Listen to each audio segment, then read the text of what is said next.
والے ہیں جو اللہ سے ملا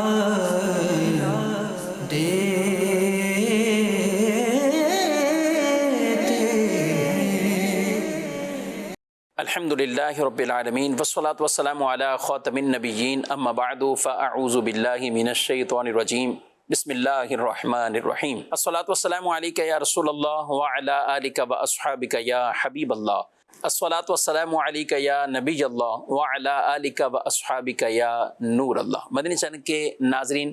پروگرام ہے اللہ کے دوست، اس میں آپ کو خوش آمدید کہتے ہیں، مرحبا کہتے ہیں۔ اور آج کی وہ مبارک شب برکتوں والی، رحمتوں والی، کہ جس میں بطور خاص سیدی و مرشدی غوث الثقلین المعروف غوث اعظم الشیخ عبد القادر جیلانی قدس سرہ ربانی رحمۃ اللہ تعالی علیہ، جن کے بطور خاص عرس وہ منایا جاتا ہے۔ اور الحمدللہ عاشقان اولیاء کہ جن کے دلوں میں اللہ رب العالمین نے اپنے پیارے بندوں اور اپنے اولیاء، اپنے محبوب بندوں کی محبتوں کو داخل کر دیا ہے، بھلے ان اولیاء کو دنیا سے پردہ فرمائے ہوئے وہ 1000 سال ہوں، 900 سال گزر گئے ہوں، صدیاں بیت گئی ہیں، مگر ان کا ذکر باقی رہا، ان کی یادیں باقی ہیں، ان کی تعلیمات باقی ہیں۔ تو یہی ہے، دنیا سے تو پردہ فرمایا لیکن گویا کہ اپنی ہر چیز یہ حیات اور زندہ چھوڑ کر گئے ہیں، اور اللہ کے پیاروں کی نشانیاں اور علامتیں بھی یہی ہیں۔ عرس بھی جو بزرگوں کے منائے جاتے ہیں ان میں مقاصد بھی یہی ہے کہ ان کو ہر سال ایک تو ایصال ثواب کیا جائے، اور پھر ان کی یاد اور ان کی تعلیمات، ان کے پیغامات وہ دوبارہ سے ایک تازگی ہو ملے، اور دوبارہ سے آدمی اپنی زندگی کے اندر ایک اچھے اعمال وہ شروع کر سکے اور اللہ کے پیاروں کے ان راستوں پر چل بھی سکے۔ انشاءاللہ اس پر بھی گفتگو کریں گے، اور عرس کے حوالے سے بھی کچھ گفتگو کریں گے، حضور غوث پاک رحمۃ اللہ تعالی علیہ کے حوالے سے، آپ کے علمی مقام کے حوالے سے، اور آپ رحمۃ اللہ تعالی علیہ نے جب وصال فرمایا، آپ کا نماز جنازہ، تدفین، تو اس پر بھی کچھ گفتگو انشاءاللہ ہم کریں گے۔ آپ ہمارے ساتھ پروگرام میں شامل رہیے گا۔ ہمارے ساتھ آج کے مہمان مفتی محمد حسان عطاری صاحب، ان کو بھی خوش آمدید کہتے ہیں، جزاک اللہ۔ اور انہی کے ساتھ مفتی محمد جمیل رضا عطاری، آپ کو مرحبا کہتے ہیں۔ جزاکم اللہ۔ آپ دونوں کو بھی برکتوں والی شب بہت بہت مبارک ہو۔ خیر و برکت، اللہ پاک اس شب کی سب کو برکت عطا فرمائے، آمین آمین۔ رحمت فرمائے۔ جمیل صاحب، آپ کی طرف آؤں گا، اور پہلا سوال آپ سے کہ مختلف بزرگوں کو مختلف ناموں سے یاد کیا جاتا ہے، یعنی اولیاء کی اقسام جو بیان کی گئیں اس میں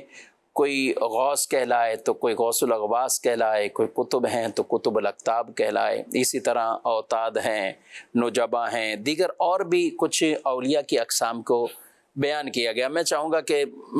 اس کے اوپر کچھ تعارفی کلمات کہ بزرگوں کی جو یہ اقسام بیان کی جاتی ہیں ان کے کیا مطلب ہوتے ہیں، ان کی تعریفیں کیا ہیں؟ ولایت یہ اللہ تبارک و تعالیٰ کی طرف سے ایک قرب خاص ہوتا ہے، اور جس ہستی کو ولایت ملتی ہے اسے ولی کہا جاتا ہے۔ اولیاء کرام کی ابتداءً 2 اقسام ہیں، ایک ولی تشریعی اور دوسرے ولی تکوینی۔ ولی تشریعی سے مراد ہر وہ ہستی ہے، نیک مسلمان ہے کہ جسے اللہ تبارک و تعالیٰ کا قرب خاص حاصل ہو جائے۔ تو یہ تو لاکھوں کی تعداد میں ہیں، اور اتنے ہیں کہ ان کو خود اپنا ولی ہونے کا بھی بعضوں کو علم نہیں ہوتا۔ تو ولی تشریعی ان کی تو ایک تعداد بہت زیادہ ہے، اور دوسرے ہوتے ہیں ولی تکوینی۔ ولی تکوینی سے مراد وہ ولی ہوتے ہیں جنہیں عالم میں، کائنات میں، دنیا میں تصرفات کا اختیار دیا جاتا ہے، اور یہ ولی تکوینی اولیاء کرام کی ایک مخصوص جماعت ہے۔ جبکہ ولی تشریعی کے بارے میں علماء فرماتے ہیں کہ جہاں 40 متقی مومن ہوں تو ان میں ایک ولی تشریعی ہوتا ہے۔ ٹھیک۔ تو اب یہ جتنے بھی چاہے ولی تشریعی ہوں یا تکوینی ہوں، یہ وہ ہیں الا ان اولیاء اللہ لا خوف علیہم ولا هم یحزنون، یہ اس کے مصداق ہیں۔ اب جو ولی تکوینی ہیں ان کے درجات ہیں، ان کے درجات میں جو سب سے پہلا جو درجہ آتا ہے وہ قطب، جس کی جمع اقطاب آتی ہے۔ تو قطب یہ ایسے عظیم الشان ولی کو کہتے ہیں کہ جو اپنے زمانے میں وہ ایک ہی ولی ہوتا ہے، کتب. قطب. اسی کو دوسرے لفظوں میں غوث بھی کہا جاتا ہے. ٹھیک. تو غوث ہو یا قطب ہو، یہ اللہ تبارک و تعالیٰ کی بارگاہ میں اپنے زمانے کے تمام اولیاء میں سب سے زیادہ اللہ تبارک و تعالیٰ کا مقرب ہوتا ہے، اور ان میں بعض باطنی خلافت کے ساتھ ساتھ ظاہری خلافت سے بھی متصف ہوئے، جیسے کہ ہمارے چاروں خلفائے راشدین ہیں، حضرت سیدنا امام حسن رضی اللہ تعالیٰ عنہ ہیں، حضرت امیر معاویہ ہیں، حضرت عمر بن عبدالعزیز رحمۃ اللہ تعالیٰ علیہ ہیں. تو یہ اپنے اپنے دور کے قطب تھے، یعنی اپنے زمانے میں تمام اولیاء کے آقا اور سردار تھے. تو ان میں سے ہر ایک کا جو اس منصب کے اعتبار سے ایک تو پرسنل نام ہوتے ہیں جو والدین کی طرف سے دیے جاتے ہیں، اور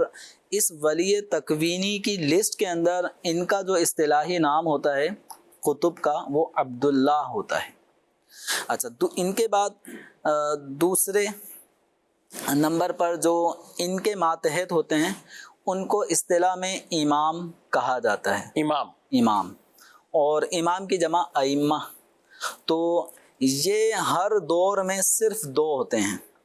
اور یہ دونوں ان میں سے ایک کا نام عبد الرب اور دوسرے کا نام عبد الملک ہوتا ہے. اور یہ دونوں جو امام ہوتے ہیں یہ قطب کے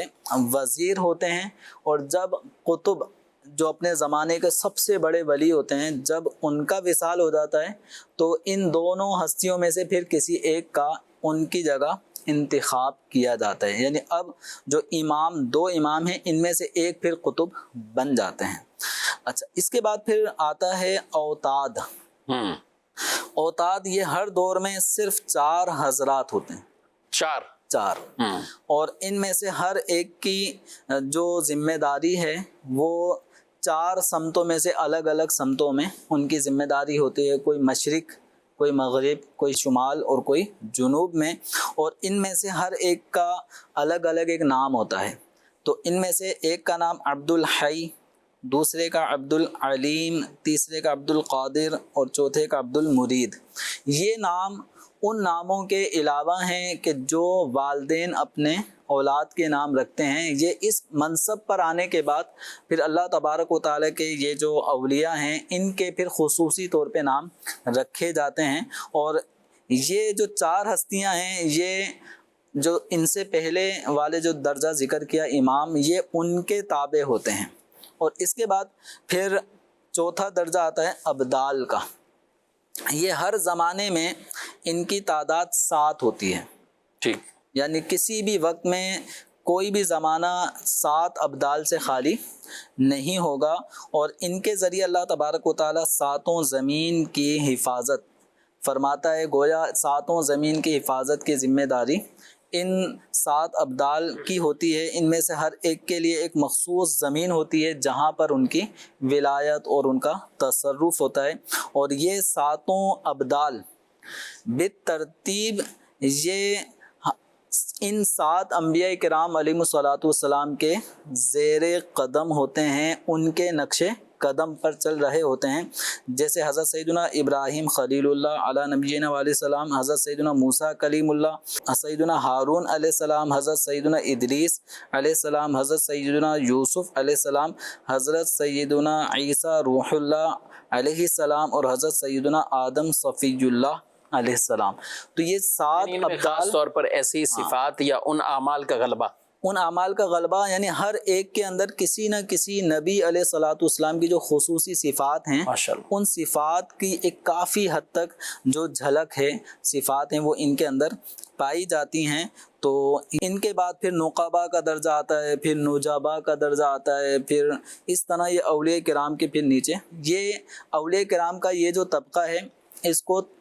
ولی تکوینی کہا جاتا ہے. تکوینی یہ کون مکان یعنی کائنات. تو اللہ تبارک و تعالیٰ ان کو کائنات میں تصرف کا اختیار عطا فرما دیتا ہے. جبکہ ولی تشریعی جو ایک نارمل ولی ہوتے ہیں جن کے ذمے عالم میں تصرفات نہیں ہوتے، وہ اللہ تبارک و تعالیٰ کا جنہیں قرب خاص حاصل ہو جائے وہ نیک مسلمان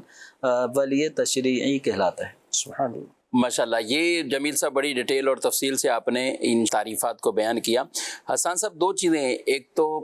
یہ جو تقسیم کاری اتنی ہے تو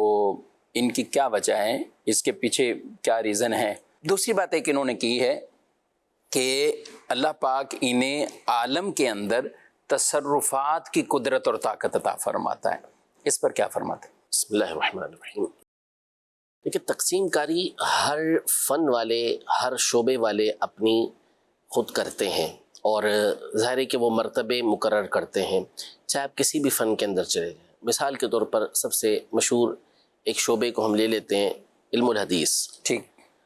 حدیث نبی پاک صلی اللہ تعالیٰ علیہ وآلہ وسلم کے قول کو، آپ کے فعل کو، یعنی جو آپ نے فرمایا، جو آپ نے کیا یا جو آپ کے سامنے کیا گیا، اس پر آپ نے کچھ بھی ارشاد نہیں فرمایا، خاموش رہے آپ۔ ایک فن ہے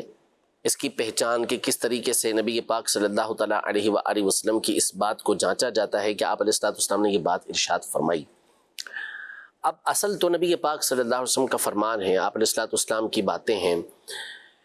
اس فن کے جو ماہرین ہیں، نبی پاک صلی اللہ تعالیٰ علیہ وآلہ وسلم نے یہ بات ارشاد فرمائی اور ہم تک کیسے پہنچی ہے، کس طریقے سے پہنچی ہے، تو ان کو محدثین کہا جاتا ہے۔ اب یہاں پر ساری دنیا کے علماء کو آپ دیکھ لیں، ان امور کا، اولیاء کے معاملات کا انکار کرنے والے افراد کو بھی آپ دیکھ لیں تو وہ طبقہ محدثین کو مانتے ہیں،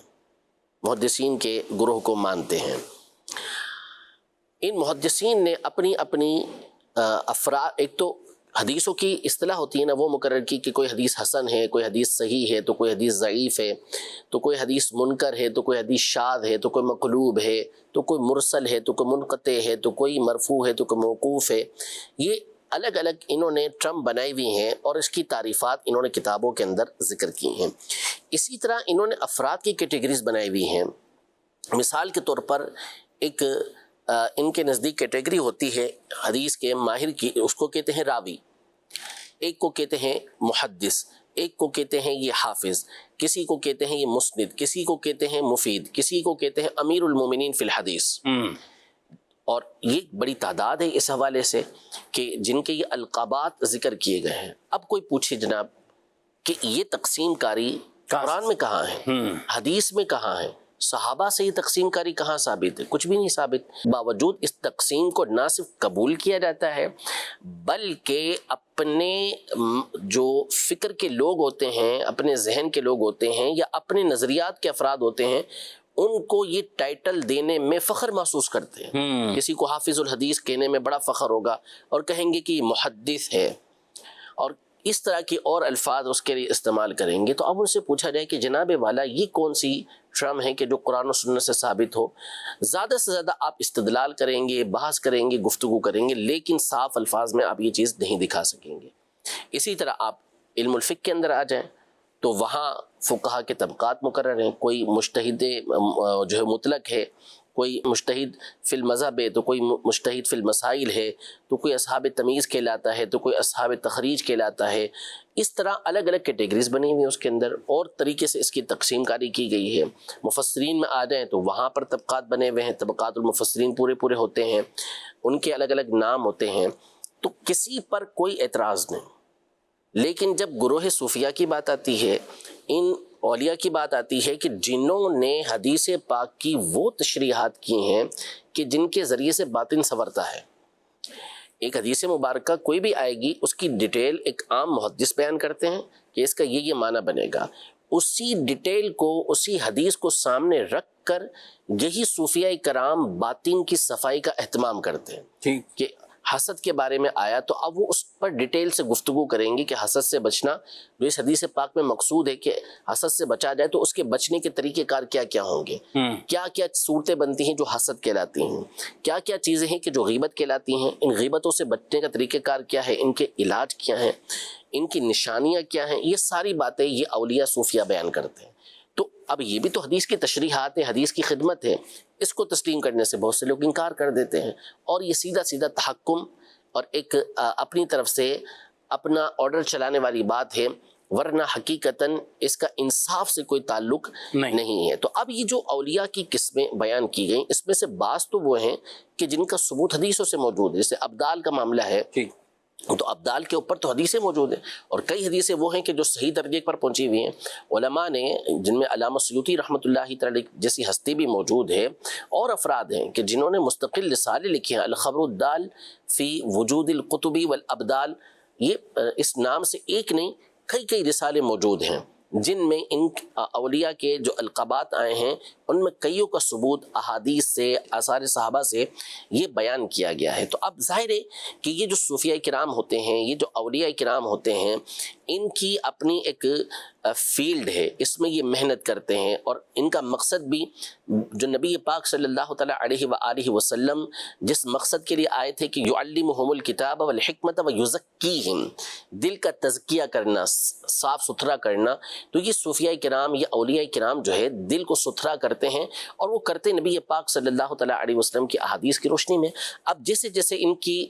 درجات بلند ہوتے جاتے ہیں، عبادت بھی کرتے ہیں جو حدیث پاک کے مطابق اللہ ان کو اپنا محبوب بناتا ہے، حتی احببتہ، تو جس کا جتنا درجہ بلند ہوتا ہے، اس فیلڈ کے جو ماہرین ہوتے ہیں وہ کہتے ہیں کہ یہ اس درجے تک پہنچا ہوا ہے۔ ماشاءاللہ۔ کبھی وہ خود اظہار کرتے ہیں کہ یہ مرتبہ، یہ مقام مجھے اللہ تبارک و تعالیٰ نے عطا فرمایا ہے۔ تو اصل بنیاد یہ ہے کہ یہ ہر فن کے جو افراد ہوتے ہیں وہ اپنے اعتبار سے دیکھتے ہیں، بعض اوقات ان کے پیش نظر احادیث طیبہ ہوتی ہیں، صحابہ کے اقوال ہوتے ہیں، پھر اس کے بعد استدلالات ہوتے ہیں، دلیل کے ذریعے گفتگو کرتے ہوئے ان چیزوں کو وہ ثابت کرتے ہیں۔ تو اول تو یہ کیٹیگری تقسیم کاری ہو گئی۔ اب رہا یہ کہ ان کے ذریعے بارش ہوتی ہے، ان کے ذریعے مدد ہوتی ہے، تو ظاہر ہے تو یہ تو حدیثوں کے اندر موجود ہے کہ غرباء کے ذریعے، فقراء کے ذریعے اللہ تبارک و تعالی رزق عطا فرماتا ہے، اور ابدال کے حوالے سے بھی حدیث پاک کے اندر موجود ہے کہ ان کے ذریعے اللہ پاک دوسروں کی مدد فرماتا ہے، اور ان کے ذریعے بارشیں برستی ہیں۔ تو اس میں تو اصلاً کوئی حرج ہے ہی نہیں۔ جیسے مثال کے طور پر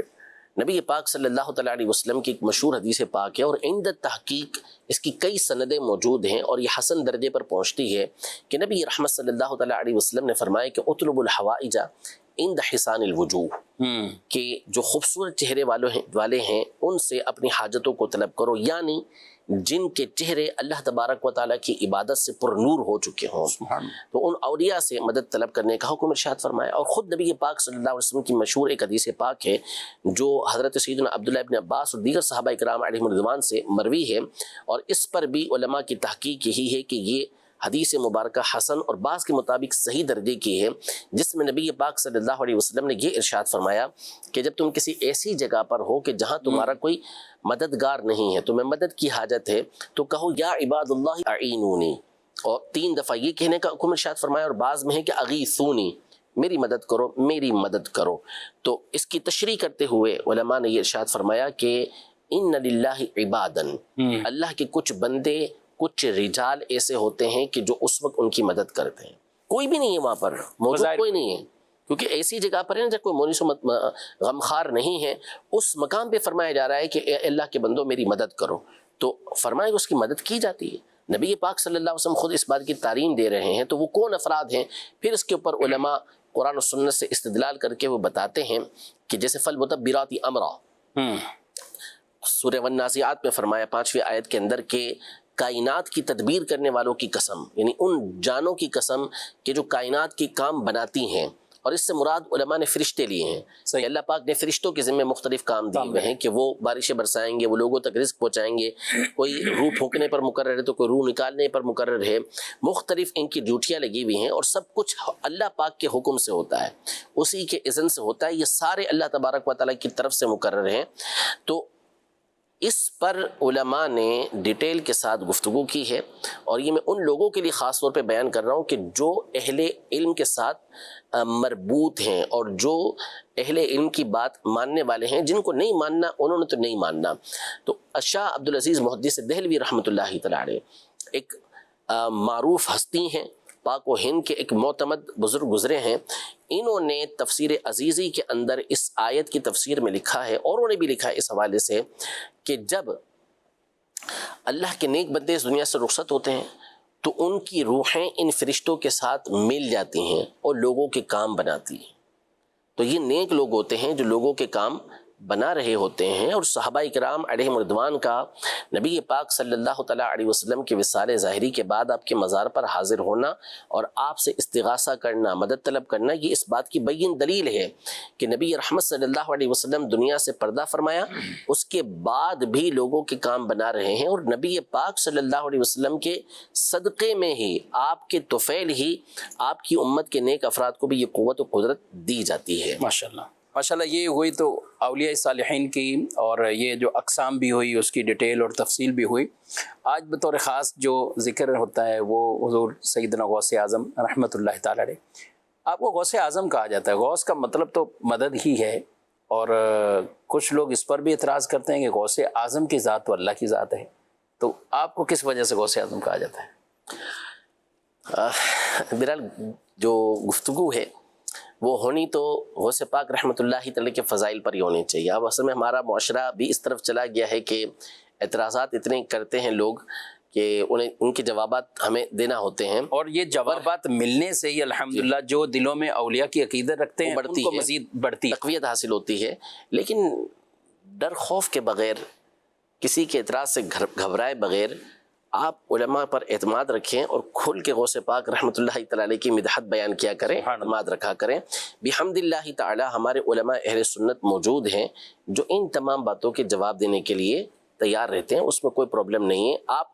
ہم سب کو چاہیے کہ ہم کھل کر نبی پاک صلی اللہ علیہ وسلم کی 12ویں منائیں، نبی پاک صلی اللہ علیہ وسلم کے شہزادے سیدنا غوث پاک رحمۃ اللہ تعالی کی 11ویں منائیں، اور اس پر مطمئن رہیں کہ انشاءاللہ تبارک و تعالیٰ اس کی برکتیں دنیا اور آخرت دونوں میں ہمیں حاصل ہوں۔ یہ آپ نے بہت اچھا بتا دیا۔ میں نے ایک وہ جملہ پڑھا کہ کئی ہوتا نا، یہ کہاں لکھا ہے، یہ کہاں لکھا ہے، یہ کہاں لکھا ہے، تو بولے دلائل تو سب علماء کے پاس ہیں، بس اتنا کہہ دیا کرو کہ اللہ نے ہماری قسمت میں لکھا ہوا، تو ہماری قسمت میں لکھا ہے تو ہم کر رہے ہیں۔ اب دیکھیں، سب سے پہلی چیز تو یہ ہے کہ اولاً تو اس بات کو جان لیا جائے کہ یہ لقب جو ہے غوث اعظم کا، یہ کوئی امام اہل سنت الشاہ امام احمد رضا خان فاضل بریلوی رحمۃ اللہ تعالی علیہ کا نکالا ہوا نہیں ہے۔ اچھا، سب سے یہ نہیں کہ 150 سال یا 100 سال پہلے کا، نہیں، ایسا نہیں ہے۔ شاہ ولی اللہ محدث دہلوی رحمۃ اللہ تعالی علیہ، جو اعلیٰ حضرت امام اہل سنت سے 100 سال پرانے گزرے ہیں، اعلیٰ حضرت کے استاذ ہیں شاہ آل رسول ماریلوی رحمۃ اللہ علیہ، ان کے استاد ہیں شاہ عبدالعزیز محدث دہلوی رحمۃ اللہ تعالی علیہ، ان کے والد و استاذ ہیں شاہ ولی اللہ محدث دہلوی رحمۃ اللہ تعالی علیہ۔ اتنا فاصلہ یہ موجود ہے۔ شاہ ولی اللہ محدث دہلوی رحمۃ اللہ تعالی علیہ کے حالات زندگی پر ان کے شاگردوں نے کتاب لکھی، اس میں القول الجری کے نام سے، اس میں کئی مقامات پر شاہ ولی اللہ محدث دہلوی رحمۃ اللہ علیہ نے غوث پاک کے لیے غوث اعظم کے الفاظ استعمال کی۔ اعلیٰ حضرت سے کچھ پہلے کے بزرگ ہیں عبدالحی لکھنوی صاحب رحمۃ اللہ تعالی علیہ، انہوں نے اپنی کتاب الرفع والتکمیل میں غوث پاک رحمۃ اللہ تعالی کو غوث الثقلین کہا، غوث الانجاب کہا، تو وہ الفاظ استعمال فرمائے۔ اور اسی طرح مولا علی قاری رحمۃ اللہ تعالی کے کلام کے اندر بھی یہ ملتا ہے۔ اور میں آپ کو بتاتا چلوں کہ ایسے افراد بھی کہ جو انکار کر رہے ہوتے ہیں ان چیزوں کا، ان کے جو معتمد ترین لوگ ہوتے ہیں ان کے لیے بھی یہ الفاظ استعمال ہوئے ہوئے، اللہ، تو اولاً تو یعنی خود لکھے ہوئے موجود ہیں، ٹھیک ہے، اور ہمارے علماء نے اس کو بیان بھی کیا ہے، واضح بھی کیا ہے اپنی تحریروں کے اندر۔ پہلی بات تو یہ کہ یہ کوئی ایجاد امام اہل سنت رحمۃ اللہ تعالی علیہ کی نہیں ہے۔ دوسری بات، اس بات کو کئی مرتبہ تفصیل کے ساتھ ہم بیان کر چکے ہیں کہ مددگار حقیقی اللہ تبارک و تعالی ہے، اللہ کے علاوہ کوئی دوسرا مددگار نہیں ہے۔ جس کی جو مدد ہے وہ اللہ تبارک و تعالی کی عطا سے، اللہ تبارک و تعالی کی دی ہوئی قدرت سے ہے۔ اور وما کان عطاء ربک محظورا، جب تیرا رب کسی کو عطا فرمائے تو اس پہ کوئی رکاوٹ ڈالنے والا نہیں ہے۔ اب ان اللہ علی کل شیء قدیر، اللہ جو چاہے اس کے اوپر وہ قادر ہے، وہ قدرت رکھتا ہے کہ جس کو چاہے قدرت عطا فرما دے۔ اور قرآن و سنت کے اندر اس کے نظائر موجود ہیں کہ صحابہ رضی اللہ تعالی عنہم نے نبی پاک صلی اللہ علیہ وسلم کے پاس آ کر مدد طلب کی، کسی نے آ کے اپنا ہاتھ دیا کہ میرا ہاتھ ٹوٹ گیا اور اس کو جوڑ دیں۔ حضرت قتادہ رضی اللہ تعالی عنہ کی آنکھ کا ڈھیلا باہر نکل آیا، نبی پاک صلی اللہ علیہ وسلم نے تھوک مبارک سے ان کی آنکھ کو جوڑ دیا، آنکھ کو دوبارہ صحیح کر دیا، اور وہ کہتے ہیں کہ فرق ہی محسوس نہیں ہوتا تھا بلکہ اس آنکھ سے زیادہ نظر آتا تھا۔ تو اللہ تبارک و تعالی نے قدرت عطا فرمائی نبی پاک صلی اللہ علیہ وسلم کو۔ اب اس پر بعض لوگ بات یہ کرتے ہیں کہ جی یہ تو زندگی میں مدد تھی، ہو گیا زندگی میں مدد تھی، جب دنیا سے تشریف لے گئے تو کس چیز کی مدد؟ اولاً تو نبی پاک صلی اللہ تعالی علیہ وآلہ وسلم کے پاس آپ کے روضہ اقدس پر آ کے صحابہ نے مدد طلب کی۔ مصنف ابن ابی شیبہ کی حدیث مبارکہ موجود ہے، اور اس کو ابن حجر عسقلانی رحمۃ اللہ تعالی نے فتح الباری میں حسن درجے کی حدیث قرار دیا کہ حضرت عمر رضی اللہ عنہ کے دور کے اندر قحط پڑا تو بارش نہیں ہو رہی تھی، تو حضرت بلال بن حارث رضی اللہ تعالی عنہ یہ بارگاہ رسالت میں حاضر ہوئے، اور حاضر ہو کر انہوں نے دور حضرت عمر رضی اللہ تعالی عنہ کا ہے، اور وہ آ کے حاضر ہو کے عرض کر رہے ہیں کہ یا رسول اللہ ہماری مدد کیجیے اور اللہ سے بارش ہمیں دلوا کر دیجیے۔ تو نبی پاک صلی اللہ علیہ وسلم کے خواب کے اندر فرمایا کہ عمر کو جا کے پیغام دو کہ بارش ہوگی، اور بارش ہوئی۔ یہ بعد وصال ہوا نبی پاک صلی اللہ علیہ وسلم کی دنیا سے پردہ فرمانے کے بعد۔ ابن کثیر نے البدایہ والنہایہ میں اور حافظ ابن اسیر رحمۃ اللہ تعالی علیہ نے الکامل کے اندر یہ لکھا ہے کہ حضرت ابو بکر صدیق رضی اللہ تعالی عنہ کے دور میں جب جنگ یمامہ ہوئی مسیلمہ کذاب سے، تو نبی پاک صلی اللہ علیہ وسلم دنیا سے پردہ فرما چکے تھے۔ وہاں پر صحابہ کرام علیہم رضوان کا نعرہ تھا یا محمدہ، یعنی جس کا مطلب تھا کہ یا رسول اللہ ہماری مدد کیجیے۔ سبحان اللہ۔ الادب المفرد امام بخاری کی کتاب ہے، اور اس کے علاوہ اور کئی ایک نے اس روایت کو نقل کیا کہ حضرت ابن عمر رضی اللہ تعالی عنہما کا، اور ایک روایت ہے ابن عباس رضی اللہ تعالی عنہما کی کہ ان کا پاؤں سن ہو گیا، تو ان سے کہا گیا کہ آپ کے نزدیک جو سب سے محبوب شخصیت ہے اس کو یاد کریں۔ انہوں نے کہا کہ یا محمد، یعنی نبی پاک صلی اللہ علیہ وسلم کو پکارا، اور یہ بھی وصال تو اس سے اتنے سال بالکل، اور اس کے بعد وہ ان کا پاؤں صحیح ہو گیا۔ علامہ خفاجی رحمۃ اللہ تعالی علیہ جو شارح حدیث بھی ہیں اور مفسر قرآن بھی ہیں، انہوں نے نسیم الریاض کے اندر یہ لکھا کہ اہل مدینہ کا یہ معمول ہے کہ جب بھی اس طرح ان کا پاؤں وغیرہ سن ہو تو وہ نبی پاک صلی اللہ علیہ وسلم کو پکارتے تھے۔ نمبر ایک یہ ہے۔ نمبر دو بات یہ ہے کہ یہ تقسیم کاری کہ زندگی میں مانگ سکتے ہیں،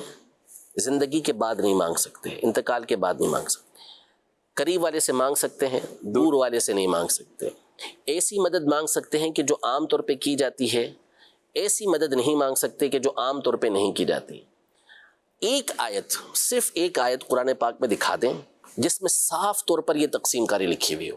استدلال نہیں کہ اس سے یوں یہ ثابت ہوگا تو یہ ثابت ہوگا تو یہ ثابت ہوگا، نہیں، جو استدلال ہے پھر وہ ہمارے پاس بھی موجود ہیں، بہت سارے دلائل اور واضح طور پر موجود ہیں۔ یہ بتائیں کہ یہ تقسیم کاری کہاں پر لکھی ہوئی؟ صحیح،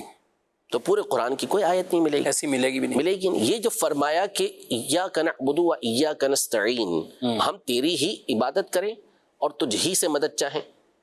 تو یہ جو تجھ ہی سے مدد چاہیں اللہ تبارک و تعالیٰ سے جو کہا ہے، ایک تو دعا بھی ہے اس کے اندر کہ اللہ سے مدد چاہیں، اور ساتھ ہی ساتھ اقرار بھی کہ ہم تجھ سے مدد چاہتے ہیں، تو اس میں تو ہر طرح کی جو ہے وہ عبادت تو ظاہر ہے کہ اللہ کے سوا کسی کی ہوتی نہیں ہے، تو اگر آپ اس کو لیں گے تو اس کے اندر تو ہر طرح کی بات جو ہے وہ استعانت ہے، مدد طلب کرنا ہے۔ اب چاہے وہ دنیاوی اعتبار سے سامنے بندہ موجود ہو اس کے لیے بھی ہے، سامنے بندہ موجود نہ ہو اس کے لیے بھی ہے، کہ کوئی بھی مدد ہو وہ صرف آپ اللہ تبارک و تعالیٰ سے ہی حاصل کر سکتے ہیں۔ اور جامع ترمذی کے یعنی اندر اس کا استثناء کیسے کیا؟ جو ظاہری دنیا آپ مانتے ہیں مدد، کہاں سے کیا ہے، کس نے کیا ہے، کوئی نہیں کر پائے گا۔ بلکہ جامع ترمذی میں، مسند بزار میں، صحیح ابن حبان میں اور کئی اور کتابوں کے اندر یہ حدیث پاک موجود ہے، اور اس حدیث پاک کو حافظ ابن حجر عسقلانی رحمۃ اللہ تعالی علیہ نے مختصر زوائد البزار میں اس کی سند کے بارے میں فرمایا کہ یہ حسن ہے۔ علامہ سیوطی نے اس کو صحیح قرار دیا، ابن حبان نے اپنی کتاب میں ذکر کر کے اس بات کی طرف اشارہ کر دیا کہ صحیح حدیث پاک ہے کہ حضرت ابن عباس رضی اللہ تعالی عنہما سے نبی پاک صلی اللہ علیہ وسلم نے یہ تک ارشاد فرمایا کہ جب تمہارے جوتے کا تسمہ ٹوٹ جائے تو اس کا سوال بھی اللہ پاک سے کرو۔ اب آپ بتائیے، یہ واضح ہے، واضح طور پہ موجود ہے نا کہ جوتے کا تسمہ اگر ٹوٹ جاتا ہے، ڈوری ہماری ٹوٹ جاتی ہے تو کس سے مانگتے ہیں؟ مسئلہ یہ ہے کہ اصل چیز ہے نفس اعتقاد، کہ آپ اعتقاد کیا رکھ رہے ہیں، نظریہ کیا رکھ رہے ہیں۔ جب آپ نظریہ یہ رکھیں گے کہ سامنے والا میرا معبود نہیں ہے، سامنے والا جو میری مدد کر رہا ہے وہ اللہ تبارک و تعالیٰ کی دی ہوئی قدرت سے مدد کرے گا، تو اب چاہے دنیاوی مدد ہو، چاہے وہ اخروی مدد ہو، چاہے وہ ایسی مدد ہو کہ جو عام طور پہ کی جا سکتی ہے، یا ایسی مدد ہو کہ جو عام طور پہ نہیں کی جا سکتی، بہر صورت وہ جب یہ اعتقاد رکھے گا کہ اللہ تبارک و تعالیٰ ہی مدد فرمانے والا ہے، تو ساری کی ساری آیتیں آپ کو ایک جگہ پر نظر آئیں گی کہ جہاں منع کیا گیا، جہاں یہ کہا گیا کہ صرف اللہ ہی مدد فرمانے والا ہے تو اس سے مراد حقیقی طور پہ مدد فرمانے والا، اور جہاں ہمیں دوسرے نظائر نظر آتے ہیں تو اس سے مراد اللہ تبارک و تعالیٰ کی عطا سے مدد کرنے والا. ابھی ہم نے کچھ دیر پہلے حدیثیں سنی کہ نبی پاک صلی اللہ علیہ وسلم خود اجازت عطا فرمائی کہ ایسے مقام پر کہ جو مدد کرنے والا کوئی موجود نہیں، وہاں نبی پاک صلی اللہ علیہ وسلم ارشاد فرما رہے کہ یا عباد اللہ اعینونی کہو. اور ایسا ہوا. امام احمد بن حنبل رحمۃ اللہ تعالیٰ کے بیٹے اپنی کتاب کے اندر اپنے والد صاحب سے یہ بات نقل کرتے ہیں. امام احمد بن حنبل جو امام اہل سنت ہیں، وہ فرماتے ہیں کہ ان کی سواری ایک مقام پہ دوڑ گئی، بھاگ گئی. انہوں نے کہا یا عباد اللہ احبسونی، اے اللہ کے بندو میری اس سواری کو روکو. وہ سواری وہیں رک گئی، کیا بات. پھیر گئی اس مقام پر. تو یہ تو معمول رہا اسلاف کا، یہ طریقہ کار رہا اسلاف کا. تو اس لیے جو نظریہ، جو اعتقاد شروع سے چلتا ہوا آ رہا ہے اور اب تک چلتا ہوا آ رہا ہے اور انشاءاللہ قیامت تک رہے گا، وہ یہی ہے کہ حقیقی مددگار اللہ تبارک و تعالیٰ ہی ہے. چاہے وہ آپ کو ٹیبلیٹ کے ذریعے آپ کی مدد کرے، چاہے وہ کسی ولی اللہ کے ذریعے آپ کی مدد کرے. ٹھیک ہے، یعنی ظاہری طور پہ کوئی ڈاکٹر سے دوائی لی تو شفا من جانب اللہ ہے، من جانب اللہ، اور کسی کی خاص برکت حاصل ہوگی، دعا حاصل ہوگی اور کنہیں کے ذریعے آپ کی مدد ہو جائے. عقیدہ ہمیں یہی رکھنا ہے کہ دینے والی ذات حقیقی طور پر مالک و مختار وہ اللہ رب العالمین ہے. رب نہ چاہے ایک ذرہ بھی ادھر سے ادھر نہیں ہوگا، اللہ نہ چاہے تو ایک درخت کا پتا بھی اپنی جگہ سے وہ حرکت نہیں کر سکتا. ہاں، رب تبارک و تعالی کے اذن سے، رب تعالیٰ کی اجازت سے، رب تعالیٰ کی عطا سے اللہ کے پیارے بندے، وہ انبیاء ہوں، وہ صدیقین ہوں، وہ اولیاء اور صالحین ہو، اللہ ان کے ذریعے لوگوں کی حاجتیں بھی پوری فرماتا ہے اور وہ مدد بھی فرماتے ہیں. دلائل آپ نے بڑی ڈیٹیل تفصیل سے سنی. تو عقیدہ بہرحال یہی ہونا چاہیے. جمیل صاحب، آپ بھی کچھ اس حوالے سے، مدد کے حوالے سے کافی گفتگو ہوئی ہے، کچھ آپ بھی کہنا چاہیں، کیا فرماتے ہیں؟ جیسے کہ ابھی کلام چل رہا ہے کہ کسی کو کوئی مصیبت پریشانی لاحق ہوتی ہے، جیسے کوئی ویرانے میں سفر کر رہا ہے، جنگل میں، صحرا میں، اور اس کا سامان گم ہو جاتا ہے، تو وہ اللہ تبارک و تعالیٰ کے بندوں کو پکارے یا عباد اللہ اعینونی. اب وہ جو اللہ کے بندے ہیں وہ کون ہوں گے؟ جن کو یہ دیکھ نہیں پا رہا، وہ اللہ تبارک و تعالیٰ کے منتخب بندے ہیں، وہ چاہے فرشتوں کی صورت میں ہوں یا ان اولیاء تکوینی کی صورت میں ہوں. تو ایک تو یہ ہے کہ اس بندے کو مصیبت درپیش ہوئی اور اس نے مدد طلب کی. شفیق صاحب، ہوتا یہ ہے کہ اللہ تبارک و تعالیٰ کے جو نیک صالحین بندے ہیں، یہ بعض اوقات مصیبت زدوں کو جب ان کی مصیبت میں دیکھ رہے ہوتے ہیں تو یہ اللہ تبارک و تعالیٰ کے دیے ہوئے اختیار سے ان کی مدد طلب کیے بغیر بھی ان کی مدد کر دیتے ہیں. حضرت سیدنا عمر رضی اللہ تعالیٰ عنہ مدینہ منورہ میں مسجد نبوی شریف میں خطبہ ارشاد فرما رہے ہیں. جمعۃ المبارک کا دن ہے اور ایک مقام پر، نہاوند کے مقام پر، حضرت سیدنا ساریہ رضی اللہ تعالیٰ عنہ یہ وہاں پر جنگ کے اندر مصروف ہیں. تو تقریباً 1 مہینے کی جو مسافت تھی، یعنی سفر کرتے کرتے مہینے کی مسافت دور حضرت ساریہ وہ کفار و مشرکین سے برسر پیکار ہیں. تو حضرت عمر رضی اللہ تعالیٰ عنہ نے جب دوران خطبہ، اب خطبہ دے رہے ہیں، خطبے میں ایک واعظ نصیحت ہوتی ہے نا، تو واعظ و نصیحت کرتے کرتے حضرت عمر رضی اللہ تعالیٰ عنہ نے یا ساریہ الجبل یہ کہہ کر دوران خطبہ، اب جو سننے والے ہیں سب حیران بھی ہیں، اور حضرت ساریہ رضی اللہ عنہ جو مقام نہاون پر برسر پیکار ہیں ان کی مدد فرمائی. جبکہ حضرت ساریہ جنگی تدابیر کے مطابق جنگ فرما رہے ہیں کفار سے، لیکن ایک موقع ایسا آتا ہے کہ کفار اس سمت سے حضرت ساریہ رضی اللہ عنہ اور آپ کے لشکر کا تعاقب کرتے ہیں کہ جہاں حضرت ساریہ کی توجہ نہیں ہوتی، وہ وہاں سے دشمن حملہ آور ہونا چاہتے ہیں. اب کہاں مسجد نبوی میں خطبہ دیا جا رہا ہے اور کہاں پر حضرت ساریہ کی ان کی مدد طلب کیے بغیر بھی یہ اللہ تبارک و تعالیٰ اپنے بندوں کو جو نظر عطا فرماتا ہے وہ ایسی عطا فرماتا ہے کہ دور و نزدیک ان کے نزدیک پھر فرق نہیں ہوتا. تو حضرت ساریہ کو متوجہ کیا. حضرت ساریہ فرماتے ہیں کہ ہمیں حضرت عمر رضی اللہ تعالیٰ عنہ کی آواز آئی کہ ساریہ ذرا پہاڑ کو دیکھو. تو اب پہاڑ کی جانب ہوئے اور جنگی تدبیر چینج ہوئی اور جو کفار حملہ آور ہونا چاہ رہے تھے وہ مطلب ہلاک ہوئے اور مسلمانوں کو فتح نصیب ہو گئی. اب غور کریں کہ یہاں حضرت ساریہ نے اگرچہ مدد کے لیے نہیں پکارا، لیکن جن کو اللہ تبارک و تعالیٰ نے مدد کرنے کی طاقت، قوت، تصرف عطا فرمایا ہے تو وہ مصیبت زدوں کی بغیر طلب کیے بھی یوں مدد کر دیتے ہیں. ماشاء اللہ۔ بہرحال ناظرین کرام، آپ نے یہ وضاحتیں سنی ہیں اور اس پر کتنے دلائل اور موجود ہیں، یعنی علماء کرام نے تو پوری اس کے اوپر کتابیں، اعلیٰ حضرت علیہ رحمہ کے خاص طور پر رسائل کہ دنیا سے وصال فرمانے کے بعد ان روحوں کے اندر کتنی طاقت آ جاتی ہے، اور اس حوالے سے بھی آپ نے بہت کلام فرمایا ہے۔ تو ہمیں وہی جو بات مفتی حسان صاحب نے کہی کہ اعتقاد اپنا پختہ رکھنا چاہیے اور ادھر ادھر کے وساوس میں بالکل نہیں پڑنا چاہیے۔ الحمدللہ ہمارے جو عقائد ہیں اہل سنت کے وہی ہیں جو اسلاف سے چلتے ہوئے آ رہے ہیں، جو صحابہ کرام علیہم رضوان، اہل بیت اطہار رضی اللہ تعالی عنہم اجمعین، انہی سے آگے جو فیضان ملا ہے اور فیضان نکلا ہے، الحمدللہ وہی عقائد، یہ عقائد اہل سنہ ہیں، اور اسی پر ہمیں، یہی ہمارے معمولات ہیں، اس پر رہنا بھی چاہیے۔ اچھا، عرس کے ہیں ماشاءاللہ، خاص عرس کی رات ہے حسان صاحب، تو میں چاہوں گا کہ عرس کے حوالے سے کچھ باتیں، کہ بزرگوں کے جو عرس کا ایک معنی تو خوشی بھی ہوتی ہے، کچھ شادی کے معنی بھی ہوتے ہیں، تو یہ تو وصال کا دن ہے، اس کو کیوں خوشی سے تعبیر کرتے ہیں؟ پہلی بات تو یہ ہے کہ ہمارے نزدیک جو غم اور سوگ ہوتا ہے وہ صرف 3 دن کے لیے ہے۔ ٹھیک، صرف عورت کے لیے جو بیوہ ہوئی ہوتی ہے اس کے لیے 4 ماہ 10 دن ہوتے ہیں،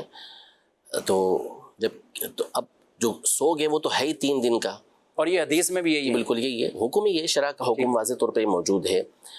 جیسے مثال کے طور پہ سیدتنا ام حبیبہ رضی اللہ تعالی عنہ، ان کو حضرت سیدنا ابو سفیان رضی اللہ تعالی عنہ کی یا ان کے بھائی کی وصال کی خبر پہنچی، تو 3 دن کے بعد انہوں نے باقاعدہ جو ہے وہ ہاتھوں پر خوشبو وغیرہ یہ لگائی اور فرمایا مجھے اس کی حاجت نہیں تھی کہ میں خوشبو لگاؤں، یہ میں چیزیں لگاؤں، لیکن یہ صرف اس لیے تاکہ میں واضح کر دوں کہ جو سوگ ہے وہ 3 دن تک کا حکم ہے، یعنی حکم شریعہ واضح۔ بالکل۔ تو اب غوث پاک رحمۃ اللہ تعالی علیہ ہوں یا کوئی اور بزرگ ہو، حتیٰ کہ نبی پاک صلی اللہ علیہ وسلم کے دنیا سے پردہ فرمانے سے بڑھ کر غم کی کیفیت اور ہو کیا سکتی ہے، لیکن وہ بھی 3 دن تک اس کا حکم تھا۔ کیفیت اور غم دل کے اندر رہنا ایک الگ بات ہے، لیکن جو سوگ کا حکم ہے وہ صرف 3 دن، اس سے زائد سوگ یہ نہیں کیا جاتا۔ اور یہ جو اسلاف دنیا سے رخصت ہوتے ہیں تو ظاہر ہے کہ ہم ان کے بارے میں یہی حسن اعتقاد رکھتے ہیں کہ یہ اللہ تبارک و تعالیٰ کی نعمتوں کے اندر ہے، سبحان اللہ۔ ان کی قبر جو ہے وہ جنت کے باغوں میں سے ایک باغ ہے، تو اس لیے گویا کہ ان کے لیے وصال کی گھڑیاں ہوتی ہیں، خوشی کی گھڑیاں ہوتی ہیں کہ اللہ کی نعمتوں سے اللہ پاک کی بارگاہ کے اندر وہ حاضر ہو گئے ہیں، تو اس اعتبار سے ان کے لیے یہ عرس کا اہتمام کیا جاتا ہے۔ اور عرس یہ لیا گیا ہے،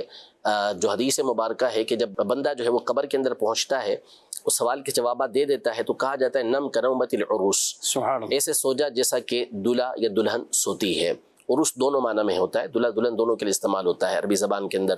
تو اس کی طرح سو جا۔ تو اس سے جو ہے وہ لفظ عرس نکلا ہے کہ ان کی خوشی کا، ان کی شادی کا مطلب خوشی ہوتا ہے، اس کا موقع ہے، اس لیے اس کو عرس یہ کہا جاتا ہے۔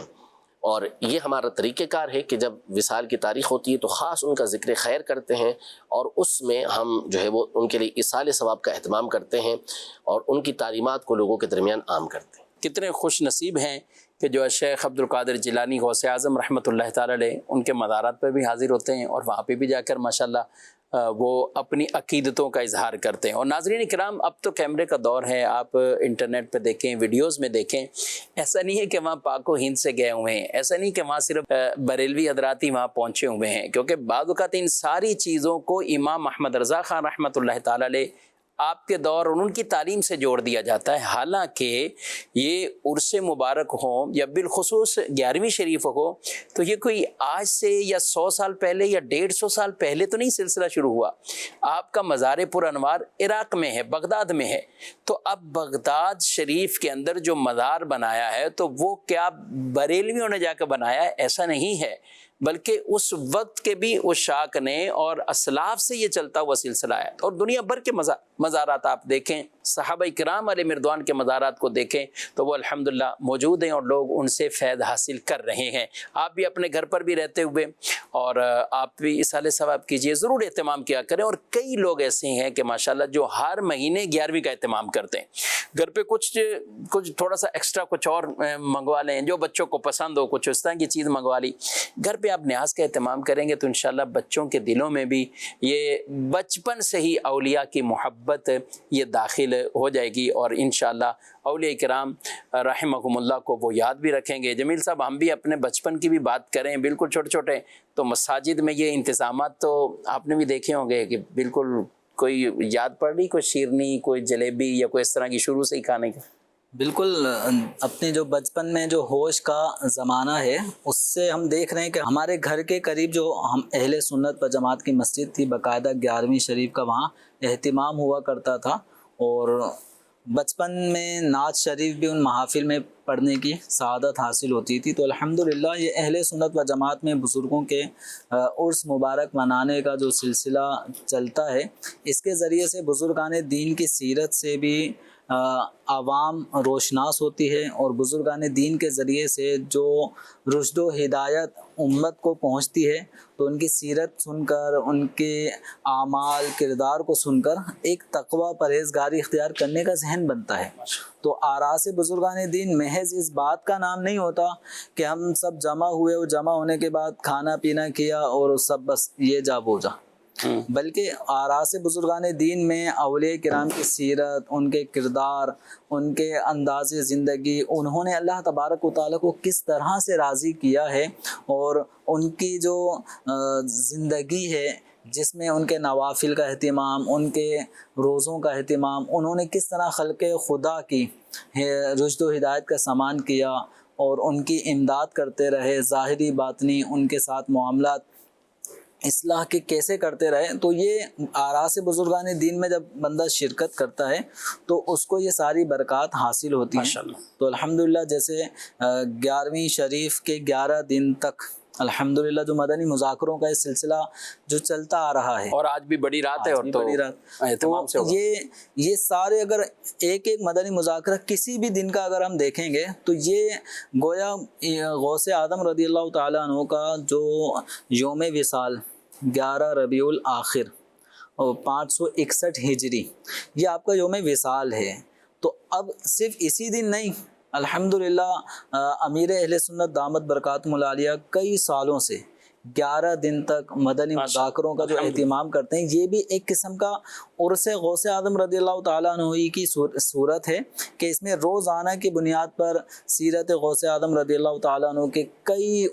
پہلوؤں کو اجاگر کیا جاتا ہے، اور عاشقان غوث اعظم رضی اللہ تعالیٰ عنہ کے لیے غوث پاک کی ان سیرتوں سے سیکھنے کے کافی مواقع ہوتے ہیں۔ ماشاءاللہ۔ اور الحمدللہ یہی پیغام مدنی چینل کا ہے، یہی امیر اہل سنت دامت برکاتہم العالیہ کا پیغام ہے۔ بلکہ خود جمیل صاحب آپ فرماتے ہیں،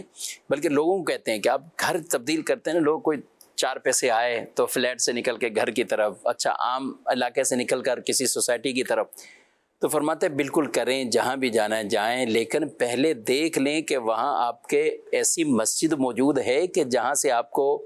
میلاد کی آواز آئے، یعنی میلاد شریف ہو، جہاں پہ صحابہ اہل بیت اطہار رضی اللہ عنہم اجمعین ان کے مبارک ایام منائے جاتے ہوں، اولیاء کے ایام منائے جاتے ہیں۔ اور پھر اپنا خود بھی فرماتے ہیں کہ میں بھی جب بچپن میں تھا تو یہ سب سے پہلے یہی مساجد کے اندر جہاں اہتمام ہوتے تھے تو پہلی صف میں بیٹھ جاتے تھے جیسے بچے بیٹھتے تھے،